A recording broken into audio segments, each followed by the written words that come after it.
the way home, I'll stop at Tim Hortons. Yeah. You can't get a more Canadian than Yeah, that. Canadian True. thing, yeah. True. And, Yeah. have some Timbits. Yeah. My go-to Tim Hortons order is a medium black coffee with a quarter hot chocolate. And you can't get that anywhere else because if you go to Starbucks and you try to order that, they're like, oh, you mean a mocha. But it's not a mocha. I actually worked at Tim Hortons for 5 years. Oh my God. So she knows. She knows it.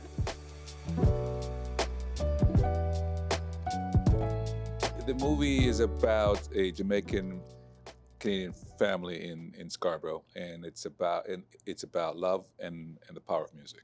Toronto and Scarborough, I think, show this, which is it's a cultural experiment that's working. What I mean by that is that you have all these people, these immigrants from all these different countries that come here, and I'm an immigrant originally from Jamaica, and so it just spoke to me on a very visceral level. I really wanted to sort of introduce the world, the cinematic world, to this place, and to the same way that we think of Brooklyn as a kind of unique space, the same way we think of Compton, the same way we think of South London. I want people to think of Toronto and then Scarborough in that way. Growing up in Scarborough, there was an immediate parallel for me in my life and the character of Michael and these characters in this world. And also with him being first generation Canadian, my mother and my aunts and my grandma, everyone is from Jamaica. I too am Jamaican immigrant, and reading about Ruth, just how familiar she felt,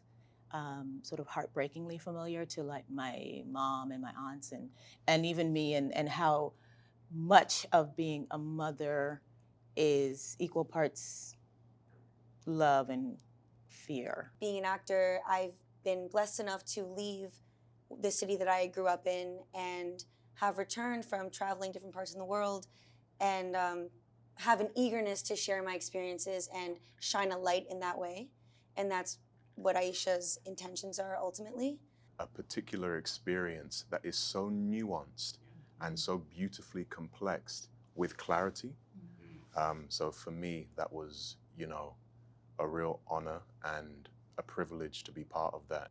It was really heartbreaking, and I thought of my brother and cried a lot. So I like being moved by stories, and this was definitely one that moved me deeply. Marsha Stephanie, I mean, she gave me that sort of like Caribbean motherly energy, that vibe that I get from my mother, truly, So it really wasn't that difficult to connect with her on that level. I was keen to play this role because sometimes what happens in our society now is not only young Black men, but in this moment I'm speaking on that, young Black men are engaged by law enforcement in a particularly aggressive way, and because of their outward appearance, when really they're just young men trying to navigate society and their own lives and their own experience. We all really love the project in a genuine way, not just our characters, like the project as a whole.